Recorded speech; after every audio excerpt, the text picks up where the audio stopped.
Abbaa nan fuudhanii si gaafachuu barbaadee ture. Kun waan gaarii kanaan dura sitti himeen ture. Fuudhii ishiin jedhee. Garuu hin diddee eega gartee immoo kun waan gaariidha. Kanumaa immoo eessaa argatte? Intala abbaa dubbii qajeelaa warra gamaa jechuudha. Kottu ilma koo waan sitti himaa kottu. Haadha keetiin hime malee mucaan kan kooti. Mucaan kan kooti. Haadha keetiin hime malee fuudhiin isheen obboleettii keeti. Inni abbaan isa immoo egaa kan biraa intala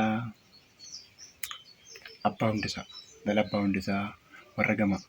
Tole isheen immoo eessa? Warra dura taa'aa gandaa. Intala isaanii fuudha sammuu. Intala abboo hundasaa. Ishee kam? Ishee booddee. Ilma koo ishees dhiisi. Isheenis kan kooti. Haadha keetiin hime malee dhiisi ishee. Erga isheenis hin taatee immoo kunoo intala abbaa kabbadee isheen fuudha ishee kolleejjii jettee galtisa. Ishees dhiisi. Isheen immoo haadha keetiin hime malee mucaa koo ishee hangafaatti.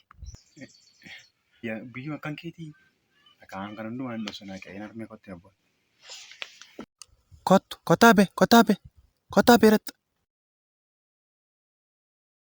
Maal taate ilma koo maaltu si aarsee? Ni harmeenii kunoo intala abbaa dubbii qajeelaa nan fuudhaa jennaan kan kootii.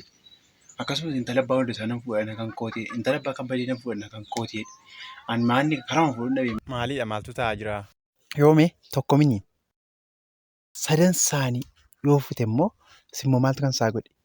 Si'aati moo kan isaati?